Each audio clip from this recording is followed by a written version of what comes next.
जो next concept है आपका सेक्शन नंबर 51 से लेके 58 में डील करता है, which talks about performance of reciprocal promise. अब आप लोगों को क्वेश्चन हमेशा आता है कि व्हाट इज रेसिप्रोकल प्रॉमिस, तो कोई मुझे बता सकता है व्हाट इज रेसिप्रोकल प्रॉमिस?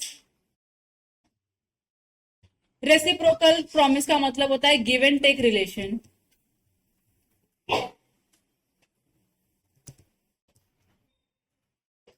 मतलब if I am promising to do something for you, on the other end you are promising to do something for me, इसी को हम क्या बोलते हैं? Reciprocal promise. तो आप जब दुकान में जाते हो 10 रुपया लेके और बोलते हो कि अंकल 10 रुपए के तुरतुरे दे दो, तो आप अंकल को 10 रुपए देने का प्रॉमिस करते हो और अंकल आपको तुरतुरे देने का प्रॉमिस करते हैं, तो ये क्या हो जाता है आपका? Reciprocal promise. ये क्लियर हो गया आप लोगों को? तो अब रेसिप्रोकल प्रॉमिस है, तो उसको कैसे परफॉर्म करने का? तो जनरली इसमें क्वेश्चन क्या अराइज होता है, पहले मैं परफॉर्म करूं या पहले आप परफॉर्म करोगे? तो जब मैं बोलती हूँ कि आप दुकान में जाते हो 10 रुपए लेकर, बोलते हो कि 10 रुपए के तुरतुरे या 10 रुपए का नोटबुक चाहिए आपको, तो पहले नोटबुक मिलनी चाहिए आपको या पहले आप बुक के पैसे देने चाहिए? हाँ, हाँ, क्यों ऐसा तुमको लगता है कि पहले नोटबुक दे दो उसके बाद हम पैसे देंगे? अंकल भी तो सोचेंगे ना, पहले तुम पैसे दो, नोटबुक लेके फरार हो गए तो उनकी प्रॉपर्टी का नुकसान हो जाएगा 10 रुपए का। तो चाहेंगे कि पहले तुम क्या दे दो मुझको, पैसे दो, उसके बाद बुक लो। हाँ कि ना? तो सब अपना बेनिफिट देखना चाहता है कि नहीं? तो यहाँ पे हमेशा क्या होता है, कंफ्यूजन अराइज होता है कि पहले कौन परफॉर्म करेगा। तो उस कंफ्यूजन को रिड्यूस करने के लिए क्या कर दिया लोगों ने, कुछ सेक्शंस बना दिए। बोलो कंफ्यूजन है ना, सेक्शन पढ़ ले, कंफ्यूजन क्या हो जाएगा तेरा, रिलीज हो जाएगा। तो सेक्शन में लोगों ने अलग अलग सिनेरियो को कवर करने का ट्राई किया है। तो जो मैंने आपको पहला एग्जांपल दिया कि आप बुक लेने के लिए दुकान पर जाते हो and you are not willing to make the payment, तो तुमको लगता है अंकल आपको बुक देने के लिए विलिंगनेस दिखाएंगे? नहीं ना। तो पहले आपको दिखाना पड़ेगा कि अंकल 10 रुपए की नोट है, आप बुक दिखा दो, तो हम बुक देख लेंगे, बुक अच्छी लगेगी तो बुक लेके आपको तुरंत पैसे दे देंगे। बराबर की नहीं? तो अंकल का भी तो ऑब्लिगेशन है ऑन दी अदर एंड की बुक दिखा दे तुमको। क्या पता अंकल पैसे ले लिया और बोले तुमने पैसे दिया ही नहीं। हो सकता है कि नहीं हो सकता? हाँ। तो promiser is not bound to perform unless reciprocal promisee ready and willing to perform। Section number 51 क्या बोलता है कि प्रोमिसर की कोई लाइबिलिटी है ही नहीं कॉन्ट्रैक्ट परफॉर्म करने की। कब?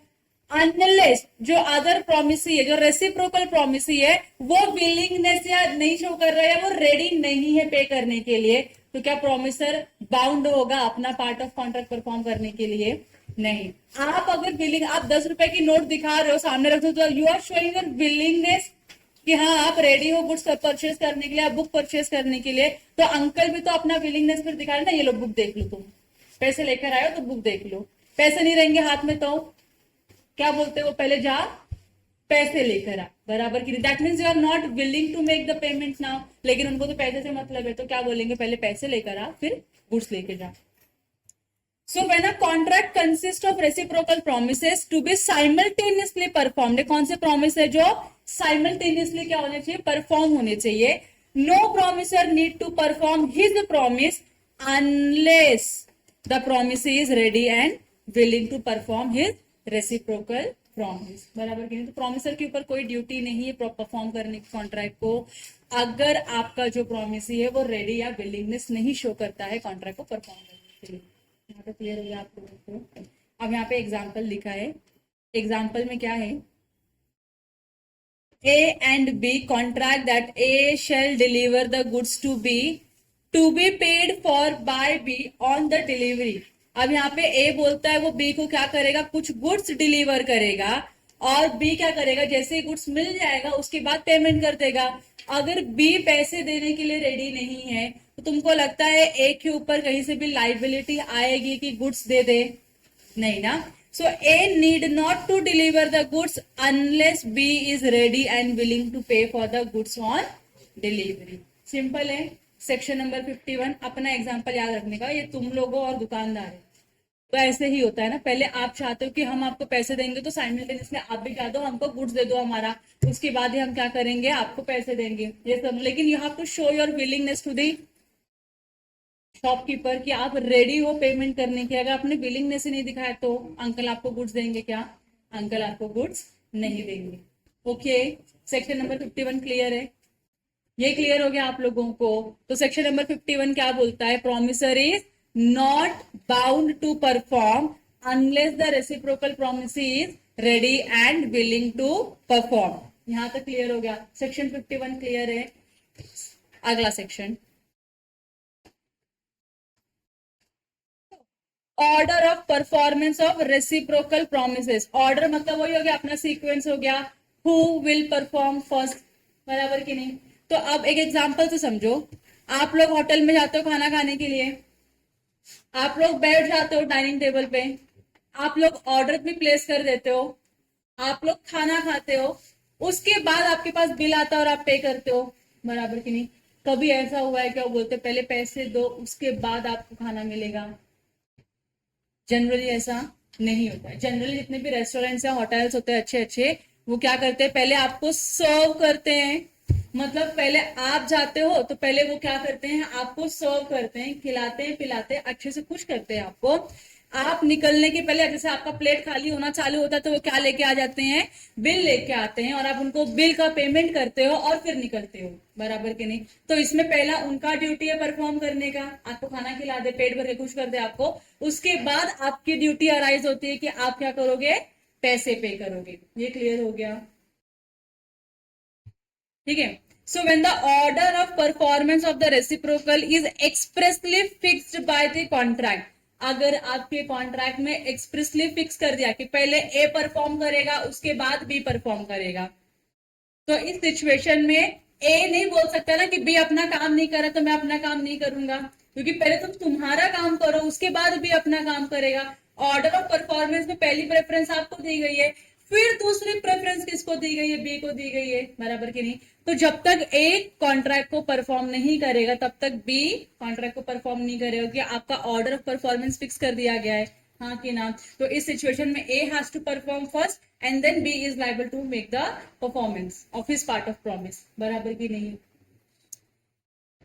So they shall be performed in that order, and where the order is not expressly fixed by the contract, तो क्या करोगे? ऑर्डर में नहीं लिखा है कि पहले ए परफॉर्म करेगा पहले बी परफॉर्म करेगा, लिख दिया खाली कॉन्ट्रैक्ट है परफॉर्म होना चाहिए, तो who shell perform first?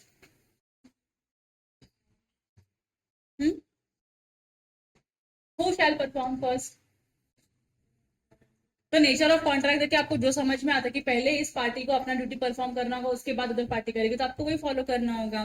So they shall be performed in that order in which the nature of the transaction requires.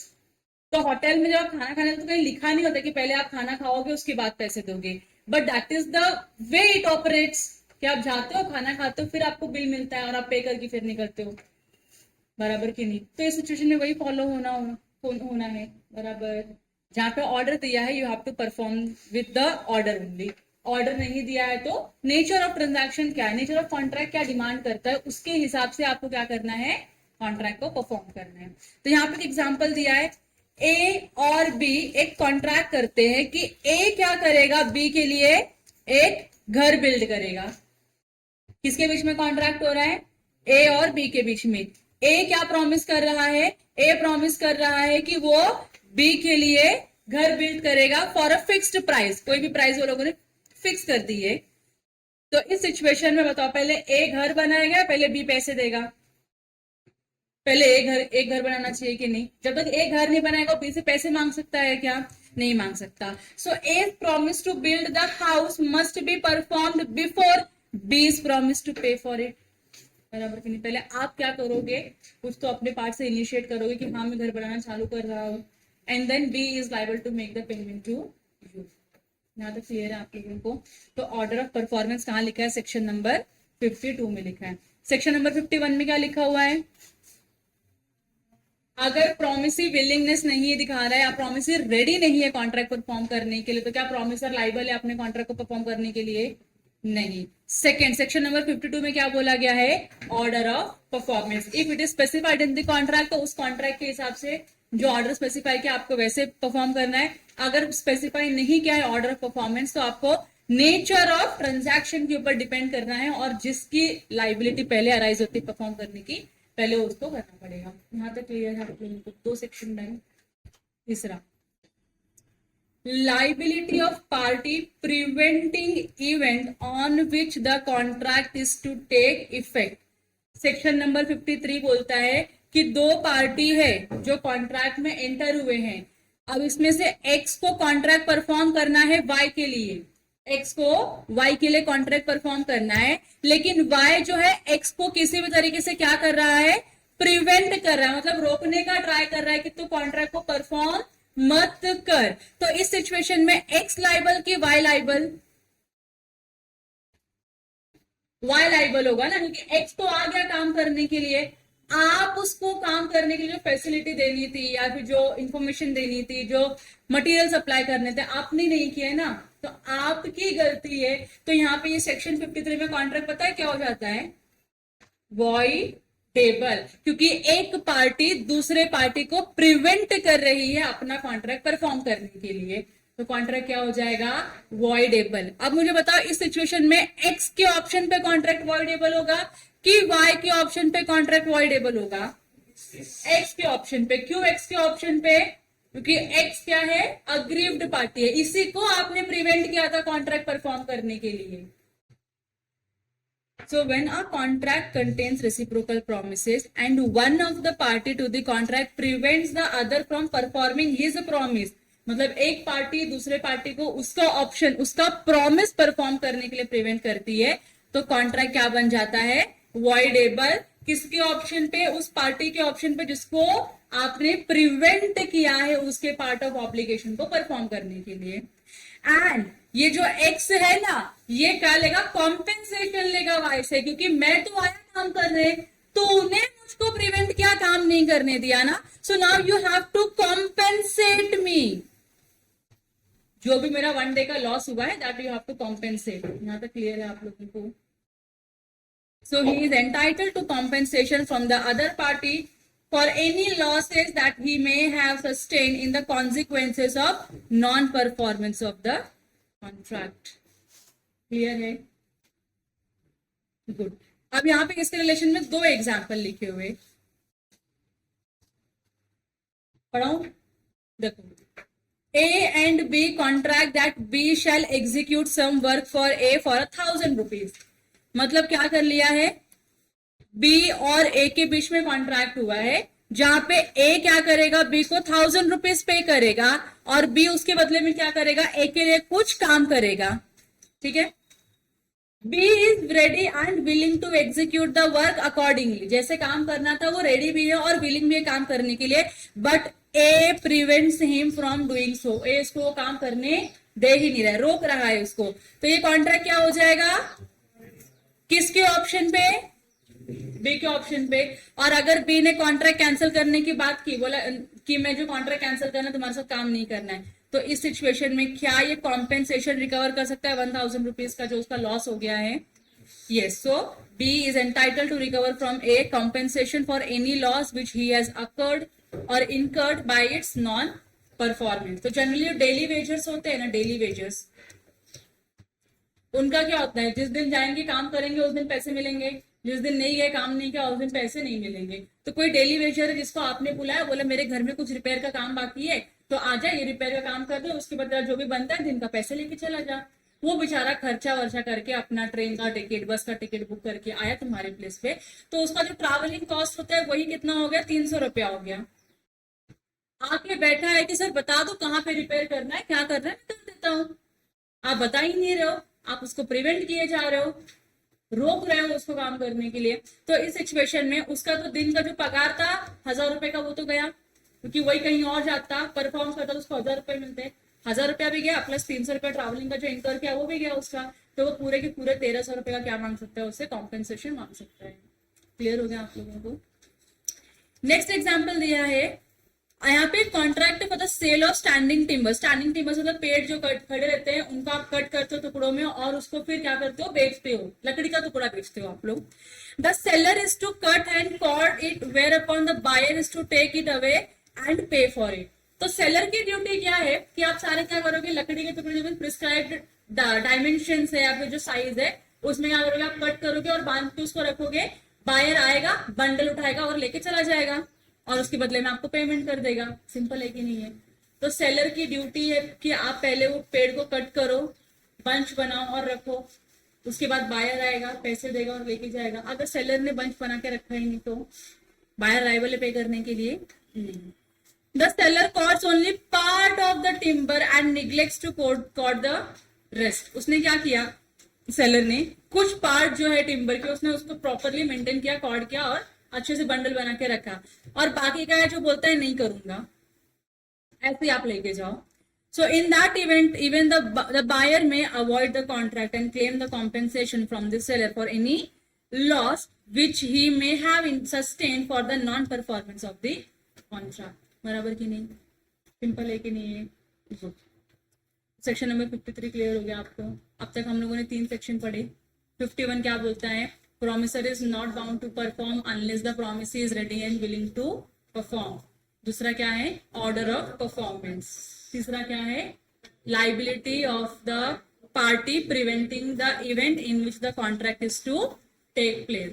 ठीक है, जिस इवेंट पे कॉन्ट्रैक्ट होना था उस पार्टी ने क्या किया, दूसरी पार्टी को प्रिवेंट किया है कॉन्ट्रैक्ट परफॉर्म करने की, तो उसकी लाइबिलिटी क्या होगी। अब उसके बाद next section number 54, effect of default as that the promisor which should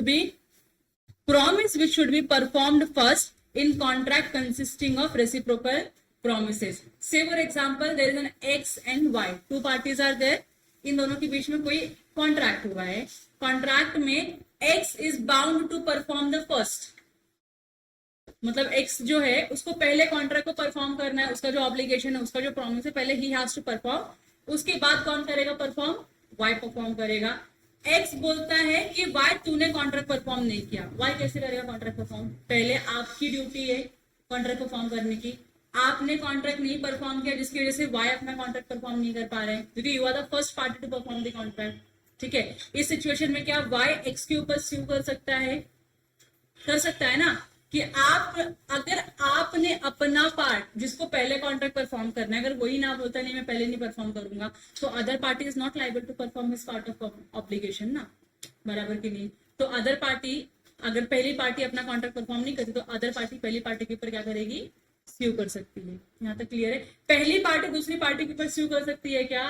नहीं, तुम खुद डिफॉल्ट कर रहे हो ना, you are the defaulting party, how can you file a suit against the innocent party? बराबर की नहीं? सेक्शन 54 कब अप्लाई होता है? जब प्रोमिसेस एंड रेसिप्रोकल प्रोमिसेस क्या होते हैं? डिपेंडेंट होते हैं। तो रेसिप्रोकल प्रॉमिस होना चाहिए और वो क्या होना चाहिए? डिपेंडेंट होनी चाहिए, पहले तू कर फिर मैं करूंगा। So if the promiser who has to perform his promise before the performance of the other's promise fails to perform it, मतलब जो प्रॉमिस ही है वो अपना पार्ट ऑफ ऑब्लिगेशन परफॉर्म करे, उसके पहले कौन परफॉर्म करेगा कॉन्ट्रैक्ट? प्रॉमिसर। और प्रॉमिसर ही अगर क्या हो गया है, कॉन्ट्रैक्ट अपने पार्ट का कॉन्ट्रैक्ट परफॉर्म करने के लिए फेल हो गया है, so he can not claim the performance of the other's promise. तो आप दूसरे पार्टी के परफॉर्मेंस को क्लेम कर ही नहीं सकते हो, आप बोल ही नहीं सकते हो कि तू कॉन्ट्रैक्ट परफॉर्म कर, बराबर की नहीं? क्यों ऐसा नहीं बोल सकते हो? क्योंकि आप ही क्या हो, वो फर्स्ट पार्टी हो जिसको पहले कॉन्ट्रैक्ट परफॉर्म करना था, उसके बाद सेकेंड पार्टी आती है, आपका कॉन्ट्रैक्ट परफॉर्म होने के बाद second party will come and perform his obligation, बराबर की नहीं? And is also liable for compensation for his non performance, क्योंकि आपने जो प्रॉमिसर है उसने ही अपना कॉन्ट्रैक्ट परफॉर्म नहीं किया, तो जो प्रॉमिसी है, जो अदर पर्सन है, वो क्या कर सकता है? प्रॉमिसर से कॉम्पेंसेशन भी रिसीव कर सकता है। यहाँ तक क्लियर है? अब एग्जाम्पल देखो, A hires B's ship to take in and convey from Calcutta to Mauritius a cargo to be provided by A, B receiving a certain freight cost for its conveyance। मतलब अब यहाँ पे क्या है, B एक person है और B के पास क्या है? एक शिप है। ये क्लियर है आप लोगों को? B क्या है? इस शिप का ओनर है, B is the owner of the ship. अब ये क्या करता है अपने शिप को लेके? इसमें बहुत सारे लोगों के सामान लेता है, शिप में डालता है, जहां पे भी उनको पहुंचाना होता है उनकी डिलीवरी कर देते हैं। क्लियर है यहाँ तक आप लोगों को?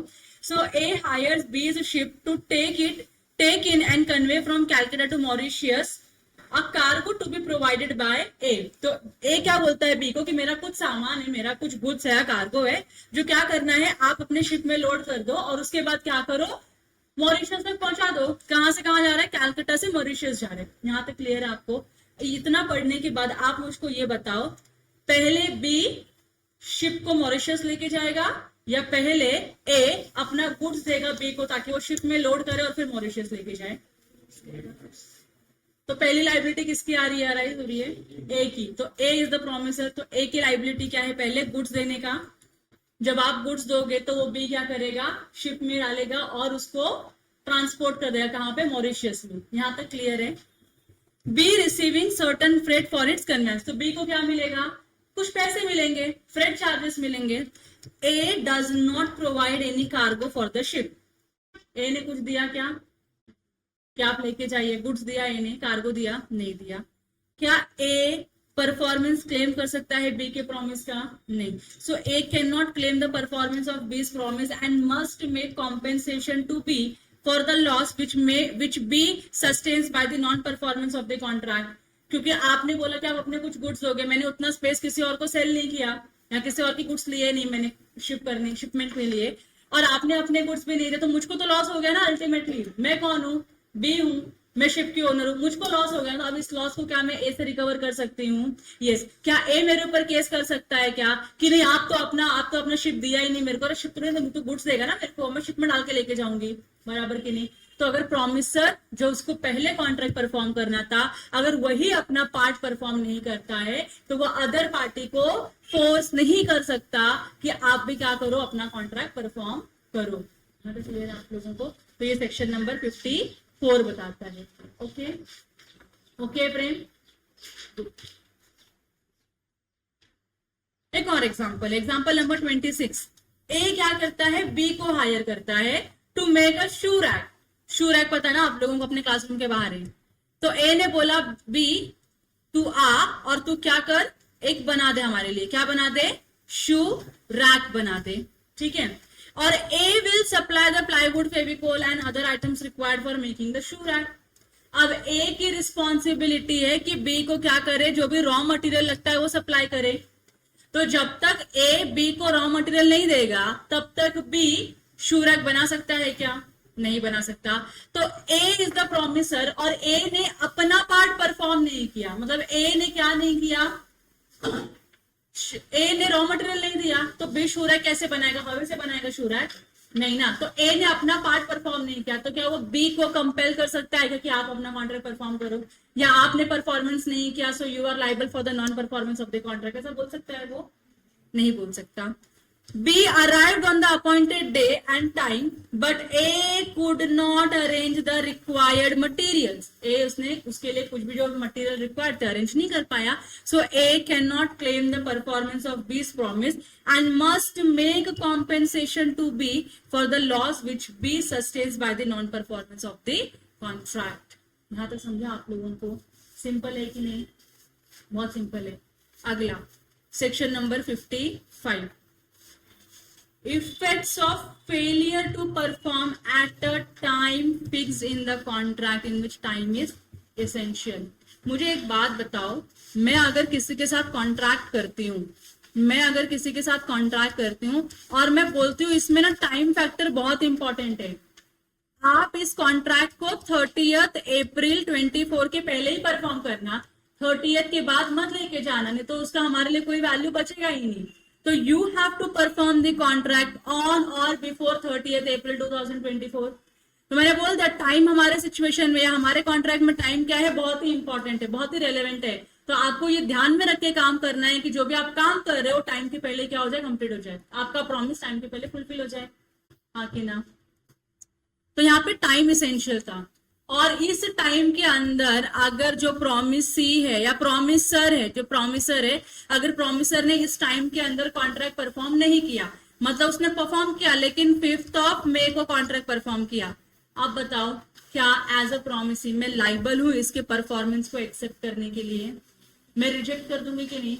बहुत ही सिंपल फंडा है। मैंने क्या बोला, टाइम बहुत ही इंपॉर्टेंट है and you have to perform the contract within this time period, और आपने इस टाइम में कॉन्ट्रैक्ट को परफॉर्म नहीं किया, इसकी वजह से मेरा नुकसान हो गया और मेरे लिए इसके बाद कोई रेलेवेंस रखता ही नहीं है कॉन्ट्रैक्ट, हाँ कि ना। तो ये कॉन्ट्रैक्ट क्या हो जाएगा, वॉइडेबल हो जाएगा। मतलब एक पार्टी के पास ऑप्शन है इस कॉन्ट्रैक्ट को कैंसिल या रिसाइंड करने का। क्लियर है?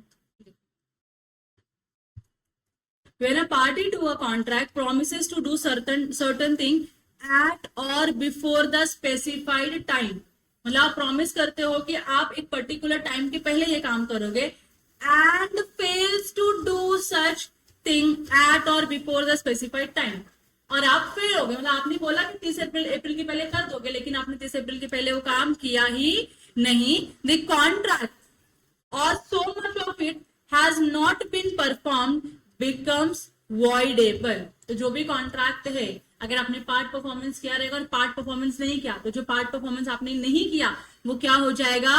voidable हो जाएगा at the option of the promisee.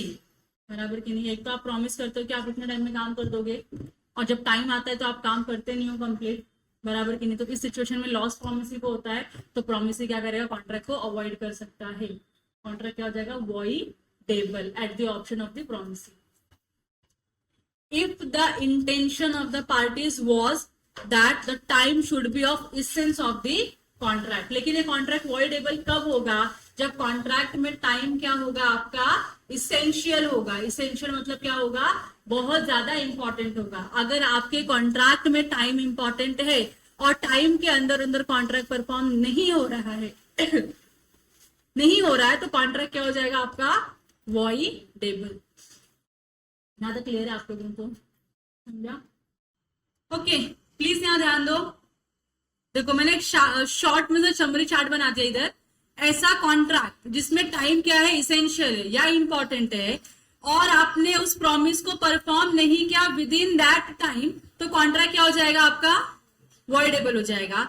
ऐसा कॉन्ट्रैक्ट जिसमें टाइम क्या है? इसेंशियल नहीं है, मतलब टाइम इंपॉर्टेंट रखता है कि आपके कॉन्ट्रैक्ट में नहीं, और फिर प्रॉमिसर ने कॉन्ट्रैक्ट को टाइम पे परफॉर्म नहीं किया, तो क्या कॉन्ट्रैक्ट वॉइडेबल हो जाएगा? नहीं, कॉन्ट्रैक्ट क्या रहेगा? वैलिड ही रहेगा। यहां तक क्लियर है? ये चार्ट आप लोग कहीं तो अपने नोटबुक में लिख लो, तो आपको रिवाइज करने के लिए इजी हो जाएगा। चलो ध्यान दो इधर आप। तो पहले आप लोगों ने पढ़ लिया कॉन्ट्रैक्ट जिसमें टाइम इसेंशियल है, और अगर कॉन्ट्रैक्ट टाइम में परफॉर्म नहीं होता है तो कॉन्ट्रैक्ट क्या हो जाएगा? वॉइडेबल हो जाएगा। ये क्लियर हो गया? अब सेकेंड क्या लिखा है? Effect of such failure when time is not essential. ऐसा कॉन्ट्रैक्ट जिसमें टाइम इसेंशियल नहीं है और फिर पार्टी जो है, जो गिवन टाइम है उसमें कॉन्ट्रैक्ट परफॉर्म नहीं करती है, तो कॉन्ट्रैक्ट क्या रहेगा? क्या रहेगा?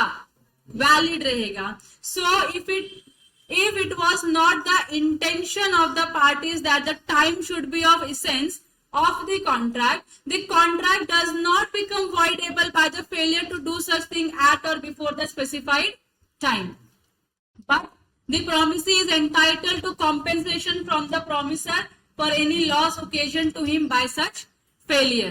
टाइम इसेंशियल नहीं था, लेकिन फिर भी आपने क्या किया? कॉन्ट्रैक्ट डिले परफॉर्म किया, या टाइम खत्म होने के बाद परफॉर्म किया, तो उस सिचुएशन में जो प्रॉमिसी है, अगर प्रॉमिसी को कोई लॉस हुआ रहेगा तो वो क्या कर लेगी? कॉम्पेंसेट कर लेगी। समझ रहे हैं आप लोगों को? कॉम्पेंसेशन मांग लोगे, बोलोगे कॉम्पेंसेशन दे दो क्योंकि आपने इतने दिन से कॉन्ट्रैक्ट को डिले किया परफॉर्म करने में और मुझको इतने का लॉस हो गया, तो you can take the compensation from the promiser.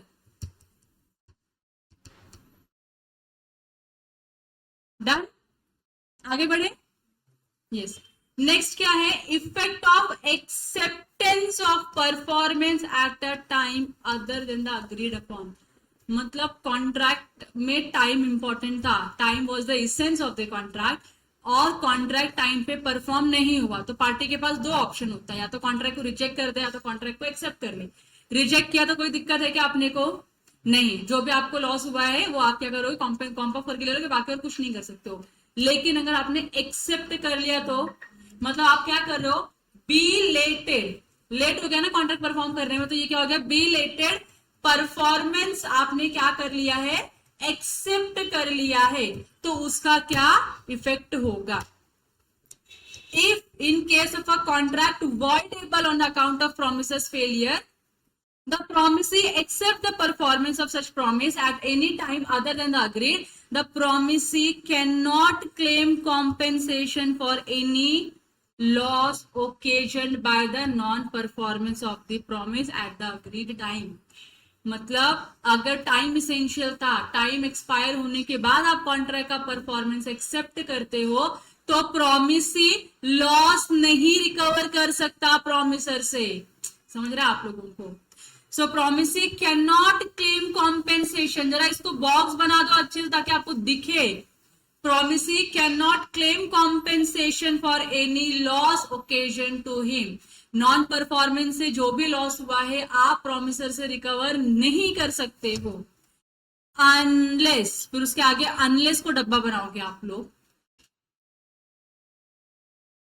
Unless at the time of acceptance he gives the notice of promisor of his intention to do so. तो आपको क्या देना है? नोटिस देना है कि भैया मैं अगर कॉन्ट्रैक्ट का परफॉर्मेंस एक्सेप्ट करती हूं बिलेटेडली, तो उस सिचुएशन में आपको मुझको कॉम्पेंसेशन देना होगा. और अगर आपने ये इंटीमेट किया प्रॉमिसर को एक्सेप्टेंस के वक्त, तो ही प्रॉमिसर लाइबल है आपको कॉम्प ऑफ करने के लिए. अगर आपने इंटीमेशन नहीं दिया, कोई नोटिस नहीं दिया प्रॉमिसर को कि आप उससे कॉम्पेंसेशन क्लेम करने वाले हो डीलेड परफॉर्मेंस का, और फिर बाद में आप मांगते हो, तो आपको कुछ मिलने वाला नहीं है. लेकिन अगर आपने एक्सेप्टेंस के टाइम पे ही अगर आपने उसको बता दिया अपना इंटेंशन की देख मैं गुड्स तो एक्सेप्ट कर रहा है, लेकिन तुझको इसका भुगतान करना पड़ेगा, कॉम्पेंसेशन देना पड़ेगा जितना भी तुमने डिले किया है उतने का, तो आप कॉम्पेंसेशन ले सकते हो. अगर आपने नोटिस नहीं दिया तो आप कॉम्पेंसेशन रिसीव नहीं कर सकते हो. यहां तक क्लियर है? समझ में आ गया आप लोगों को? सिंपल था कि नहीं था?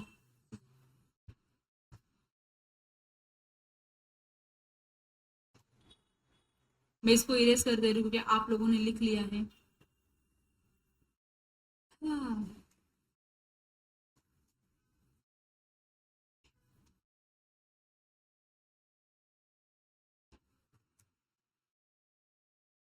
चलो क्लियर हो गया आप लोगों को उतना? 55 तक, सेक्शन नंबर 55 क्लियर है ना आप लोगों को? अब अगला हम पढ़ते हैं सेक्शन नंबर 56. 56 में क्या बोला है? Agreement to do impossible act. Impossible act को करने का आप अग्रीमेंट करोगे तो वो अग्रीमेंट क्या होगा? वॉइड अग्रीमेंट ही होगा. क्योंकि किसी भी पार्टी को कॉन्ट्रैक्ट में एंटर करने के वक्त पता हो जाता है कि नहीं भाई ये कॉन्ट्रैक्ट परफॉर्मेबल तो है ही नहीं, किया जा ही नहीं सकता, तो उस सिचुएशन में कॉन्ट्रैक्ट क्या हो जाएगा वो अग्रीमेंट क्या हो जाएगा आपका? वॉइड अग्रीमेंट हो जाएगा. जब हम अग्रीमेंट की बात करते हैं वो भी टू डू इम्पॉसिबल एक्ट, तो उसमें दो टाइप की इम्पॉसिबिलिटी अराइज होती है. क्योंकि इम्पॉसिबल बोला ना, तो इम्पॉसिबल शुरुआत से भी हो सकती है, इम्पॉसिबिलिटी आगे जाके भी अकर हो सकती है. कि जब जिस दिन पे मैंने कॉन्ट्रैक्ट किया था उस दिन पे तो ये पॉसिबल था, डूएबल था, लेकिन जब परफॉर्मेंस की बात आई तो ये क्या बन गया? नॉन परफॉर्मेबल बन गया. तो दोनों टाइप की इम्पॉसिबिलिटी अराइज हो सकती है कि नहीं? यस. तो जो आपको कॉन्ट्रैक्ट में एंटर करते वक्त ही आपको पता है कि ये कॉन्ट्रैक्ट परफॉर्मेबल नहीं है, ये कॉन्ट्रैक्ट डूएबल नहीं है, तो उसको हम क्या बोलते हैं? Initial impossibility. ठीक है. ऐसा कॉन्ट्रैक्ट जो एंटर करते वक्त ऐसा अग्रीमेंट जिसमें एंटर करते वक्त ही आपको पता चल गया कि भाई इसमें लिखे हुए मैटर्स के ऊपर काम किया ही नहीं जा सकता, this agreement is non performable at all, तो उसको हम क्या बोलेंगे? Initial impossibility. एग्रीमेंट में एंटर करने के बाद वो अग्रीमेंट क्या हो गया? नॉन परफॉर्मेबल हो गया, तो उसको हम बोलेंगे सुपरवेनिंग या सब्सिक्वेंट इम्पॉसिबिलिटी. नीचे लिखा हुआ है इधर, सब्सिक्वेंट या सुपरवेनिंग इम्पॉसिबिलिटी बोलते हैं किसको? जब अग्रीमेंट में एंटर करने के बाद कोई चीज नॉन डूएबल या इम्पॉसिबल टू परफॉर्म हो जाती है, तो उसको हम सुपरवेनिंग सब्सिक्वेंट इम्पॉसिबिलिटी बोलते हैं. यहां तक क्लियर हो गया? और जब आप कोई अग्रीमेंट में एंटर करते हो जो इनिशियली डूएबल है, मतलब परफॉर्मेबल है, स्टार्टिंग में क्या परफॉर्मेबल है, लेकिन आगे जाके कुछ तो होता है कि परफॉर्मेबल नहीं है, तो यहां पे जब परफॉर्मेबल था तभी वो क्या बन गया? कॉन्ट्रैक्ट बन गया ना, कॉन्ट्रैक्ट बन गया, और आगे जाके वो परफॉर्म नहीं कर सकते हो, तो ये क्या हो जाएगा आपका?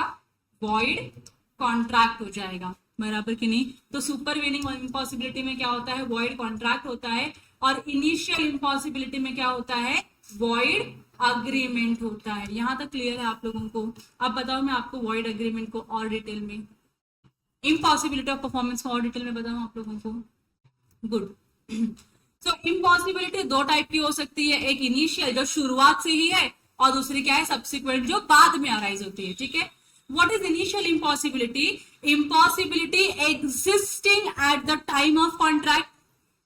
जब आप कॉन्ट्रैक्ट में एंटर कर रहे थे उस टाइम पे ही वो एग्जिस्ट कर रहा था। So when the parties agree upon doing of something which is obviously impossible in itself, the agreement would be void. Impossible in itself means impossible in the nature of things. जैसे चांद तारों को तोड़ के लेके आना, आप प्रॉमिस करते हो, आप अग्रीमेंट में एंटर कर रहे हो कि मैं तुझको 10 लाख रुपए दूंगी, तू चांद तोड़ के ला मेरे लिए, तो पॉसिबल है क्या, नहीं। आज दूसरा एग्जाम्पल, आसमान में कितने तारे, मैं आपके साथ एक अग्रीमेंट में एंटर करती हूँ, आप लोगों को 10 दिन का टाइम दे रही हूँ, 10 दिन में आसमान में कितने तारे आप गिन के दिखाओ मुझको। अगर आपने मुझे एक्यूरेट नंबर दिया, मैं आपको 1 करोड़ रुपए दूंगी। बताओ ये परफॉर्मेबल है? आज तक कोई भी गिन पाए कितने तारे हैं, क्योंकि रोज कितने टूटते रहते हैं, यू कैन नॉट काउंट ना, इट इज नॉन काउंटेबल, बराबर की नहीं। तो इस सिचुएशन में ये अग्रीमेंट हमको पता है, शुरुआत में हमको पता है डूएबल है क्या, ये परफॉर्मेबल है क्या, ये नहीं है परफॉर्मेबल। परफॉर्मेबल नहीं तो इसको हम क्या बोलेंगे, इनिशियल इम्पॉसिबिलिटी। समझ में आ रहा है आप लोगों को। तो कॉन्ट्रैक्ट में एंटर करते वक्त ही आपको पता था कि इस कॉन्ट्रैक्ट को आप परफॉर्म नहीं कर सकते हो, इसी के लिए क्या बन जाता है, वॉइड अग्रीमेंट बन जाता है।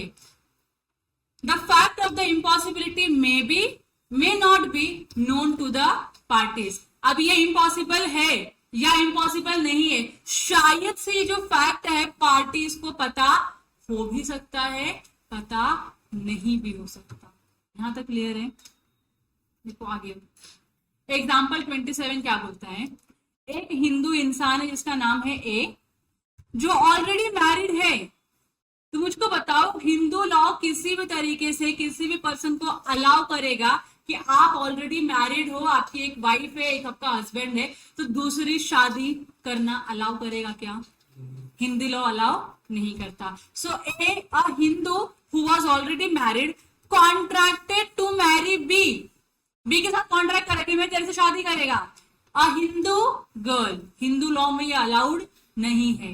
बाकी कोई दूसरे जो रेलेवेंट लॉज होते हैं रिलीजियंस लॉ उसमें अलाउड है, लेकिन हिंदू लॉ में अलाउड नहीं है। According to law A being married could not marry B, क्योंकि आप ऑलरेडी मैरिड हो।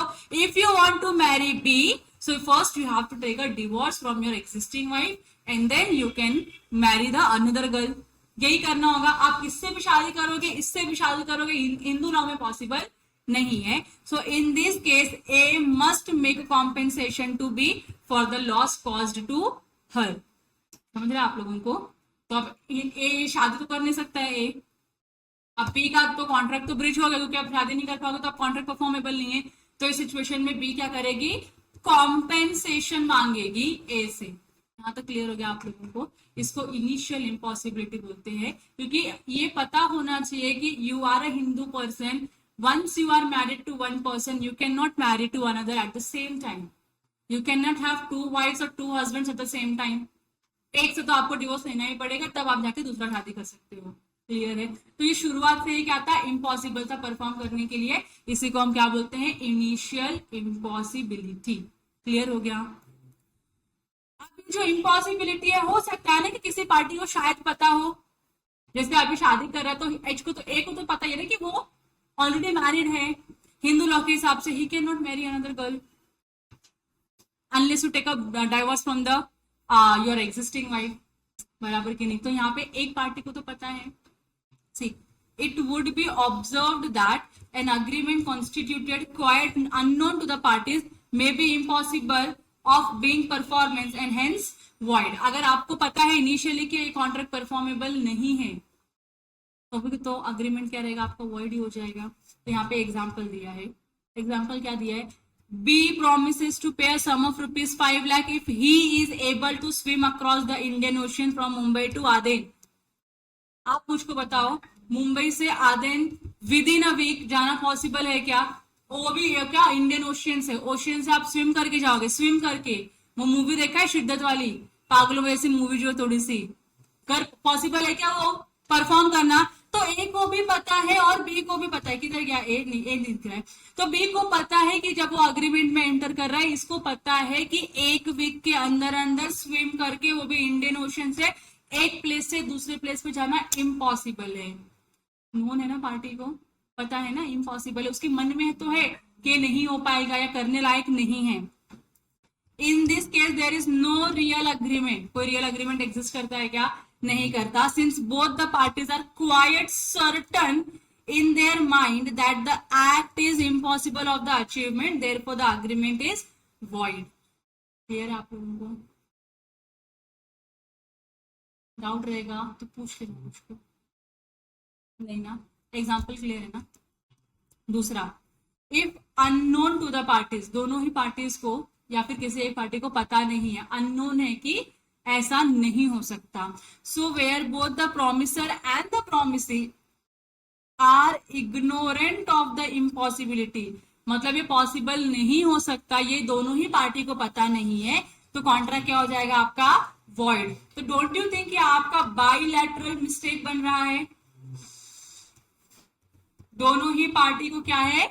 इग्नोरेंट है इम्पॉसिबिलिटी का, दोनों ही पार्टी को क्या है? इग्नोरेंस है। दोनों ही पार्टी को नहीं पता कि भाई जिस भी मैटर पे हम कॉन्ट्रैक्ट करें, वेदर इट इज डूएबल और नॉट डूएबल। तो बाइलैटरल मिस्टेक में जा रहा हो तो कॉन्ट्रैक्ट क्या होता है? हमेशा वॉइड ही होता है ना।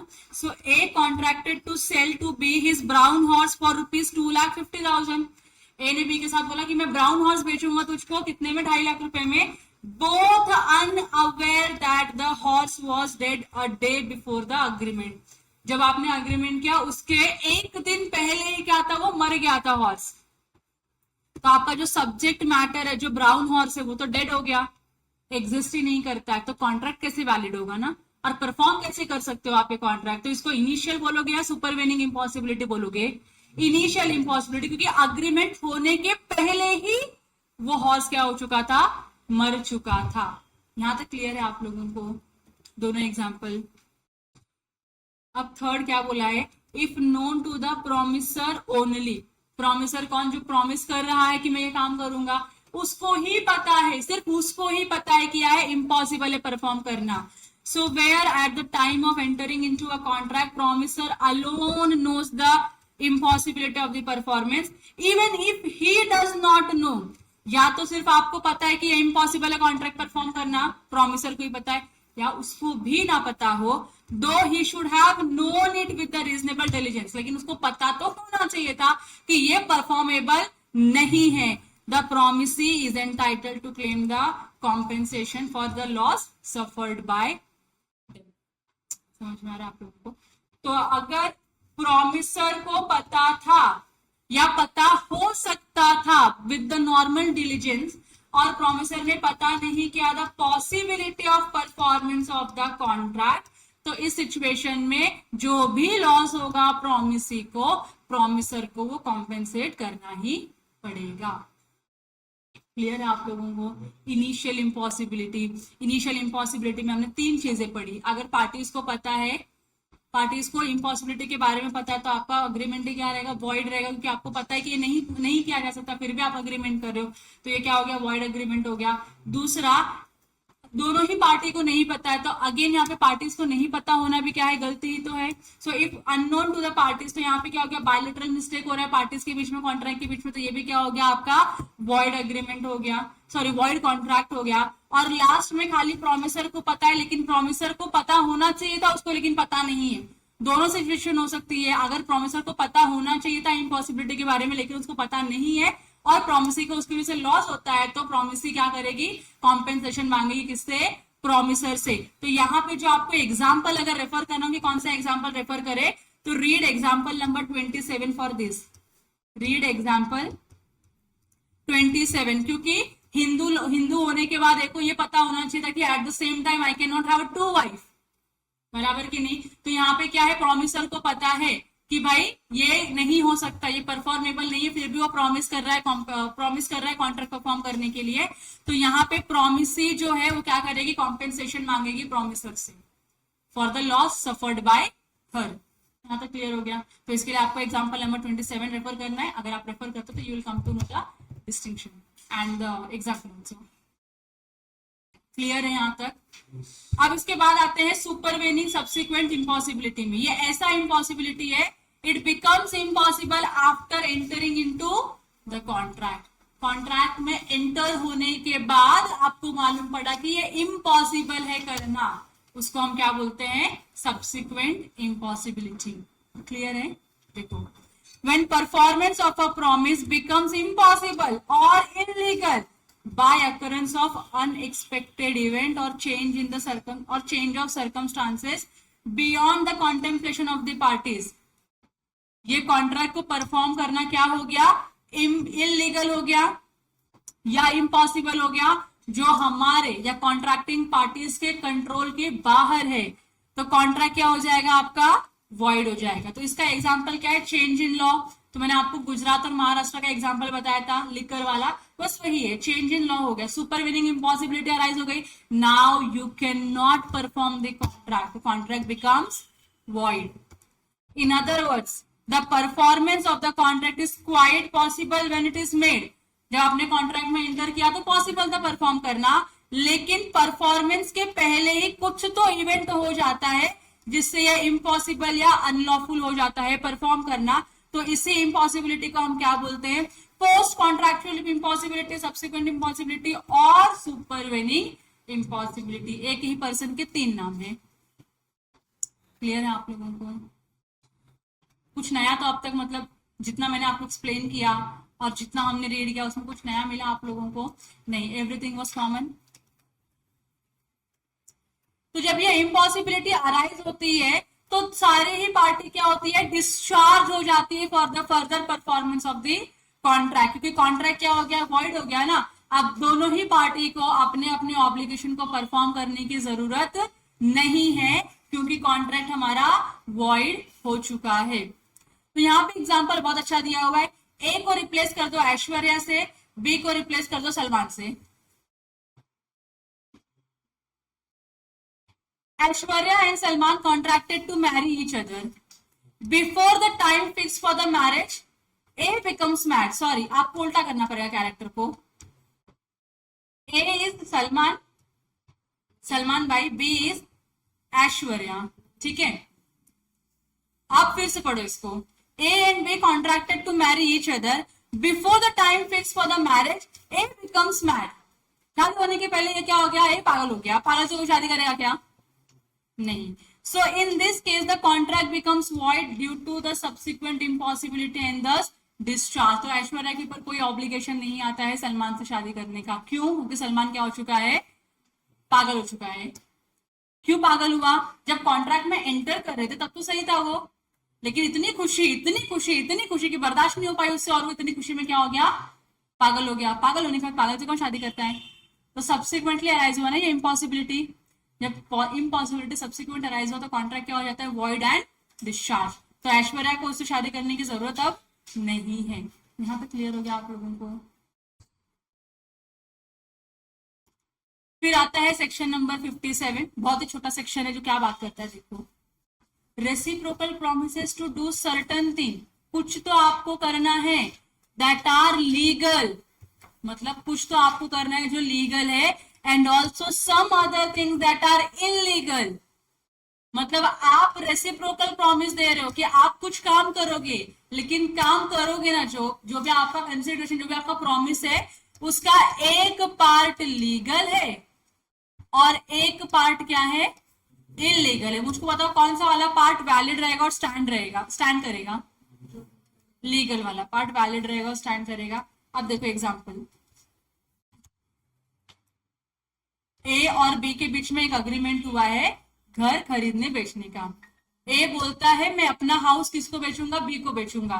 तो ए अपना घर बी को बेचने के लिए रेडी है। ए अपना घर किसको बेच रहा है, बी को बेच रहा है। कितने में बेच रहा है, पूरे 50 लाख रुपए में। ए बी को बोलता है कि एक बी सुन, मेरा घर तू ले ले, कितने में, 50 लाख रुपए में ले ले। बी रेडी है, घर बेचना, घर खरीदना वैलिड है कि इलीगल है? लीगल है, वैलिड है। लीगल है इसके लिए क्या है, वो वैलिड है। आगे देखो, and also that if B uses it as a gambling house, अगर आप यहाँ पे गैम्बलिंग करने के लिए मेरे घर को यूज करोगे ना, यू विल हैव टू पे फर्दर सम ऑफ ₹75 lakhs। मतलब ए अभी क्या कर रहा है, बी के साथ दो कॉन्ट्रैक्ट कर रहा है, एक तो हाउस बेचने का, खरीदने का, और दूसरा किसका कर रहा है, वो गैम्बलिंग का। वो क्या बोल रहा है, अगर आप हाउस बेचोगे तो आपको 50 lakhs पे करना पड़ेगा, मतलब अगर आप हाउस परचेस करोगे तो यू हैव टू पे मी 50 लाख रुपीज, बराबर की नहीं। और अगर आपने मेरे घर को गैम्बलिंग के लिए यूज किया तो यू हैव टू पे 75 lakhs मोर टू मी। क्यों? क्योंकि आप मेरे घर को गैम्बलिंग हाउस की तरह यूज कर रहे हो। बताओ, हाउस बेचना क्या है, लीगल है, गैम्बलिंग करना क्या है, इलीगल है। तो हाउस वाला अग्रीमेंट क्या होगा, वैलिड होगा, और गैम्बलिंग वाला अग्रीमेंट क्या होगा, वॉइड हो जाएगा। यहां तक क्लियर है आप लोगों को?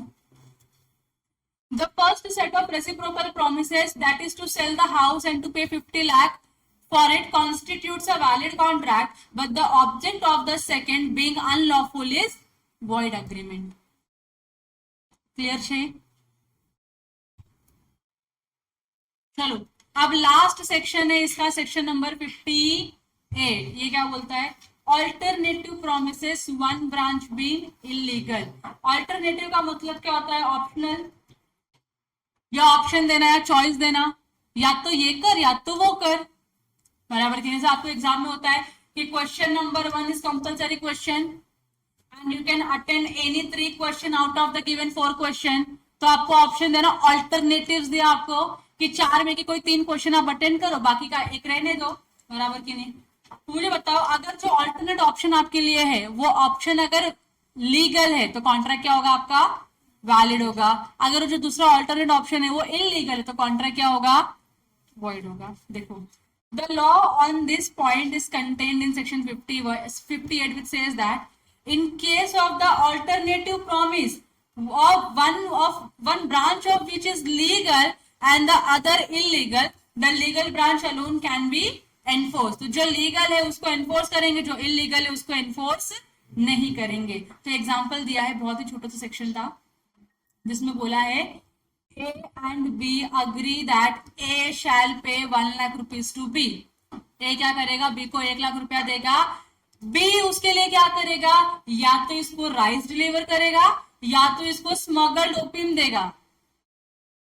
अगर B ने इसको राइस दिया तो क्या ये वैलिड कॉन्ट्रैक्ट होगा? लेकिन क्या B ने जब उसको स्मगल्ड ओपियम दिया तो क्या ये लीगल है? तो ये क्या है, इलीगल है। इलीगल होने की वजह से ये क्या हो जाएगा, वॉइड अग्रीमेंट हो जाएगा। So valid, this is a valid contract to deliver the rice and void agreement to as to the opium. यहाँ तक क्लियर हो गया आप लोगों को? सेक्शन नंबर 51 से लेके 58 तक क्लियर है। क्या पढ़ा हम लोगों ने इसमें, performance of reciprocal promises. 8 section थे पूरे के पूरे। सेक्शन नंबर 51 क्या बोलता है, promisor is not bound to perform unless the promisee is ready and willing to perform। दूसरा क्या था, ऑर्डर ऑफ परफॉर्मेंस। 52 53 में क्या था, yes, liability of the party who is preventing the other party to perform his obligation। fourth, sorry,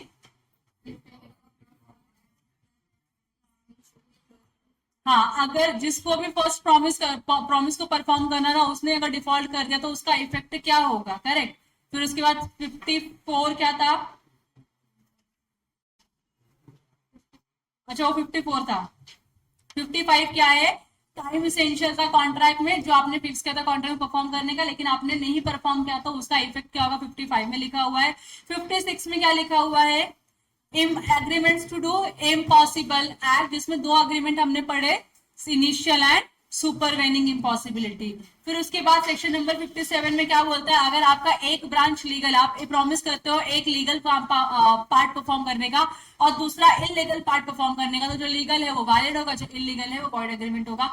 और 58 बोलता है alternative promise के बारे में, बोलता है अगर आपका ऑल्टरनेटिव प्रोमिस जो है वो लीगल है तो वैलिड होगा, अगर ऑल्टरनेटिव प्रोमिस क्या है, इलीगल है, तो वो क्या हो जाएगा, वॉइड हो जाएगा। तो इसका होता क्या है, ऑल्टरनेटिव प्रॉमिस जब हम बोलते हैं तो you have to perform either of the contract, दोनों परफॉर्म करने की जरूरत नहीं है। तो you are not suppose to get confuse with section number 57 and section number 58। 57 में दो सेपरेट कॉन्ट्रैक्ट हो रहे हैं, पहला घर बेचने का, दूसरा गैम्बलिंग हाउस के लिए यूज करोगे तो इतना पैसा देना पड़ेगा, बराबर की नहीं। पहला पार्ट लीगल है इसके लिए वैलिड है, दूसरा पार्ट इलीगल है इसके लिए क्या है, वो वॉइड है। इसमें क्या हो रहा है, आइदर यू डू दिस और यू डू दैट, या तो ये करो या तो वो करो, दोनों में से कोई एक आप करते हो, अल्टरनेटिव ऑप्शंस दे रहे हो आप, तो इसको हम क्या बोलेंगे, जो भी आपका पार्ट लीगल रहेगा that will stand as a valid contract, which is any other part which is illegal that will stand as a void agreement. Clear हो गया आप लोगों को? Good. Now you have to take a break of 10 minutes. 10 minutes के बाद we will start with the appropriation of payments. This is the second last part of the unit number 4, and after that we will see the units or the contract जिसको आपको perform करने की जरूरत ही नहीं है. That's all. Thank you.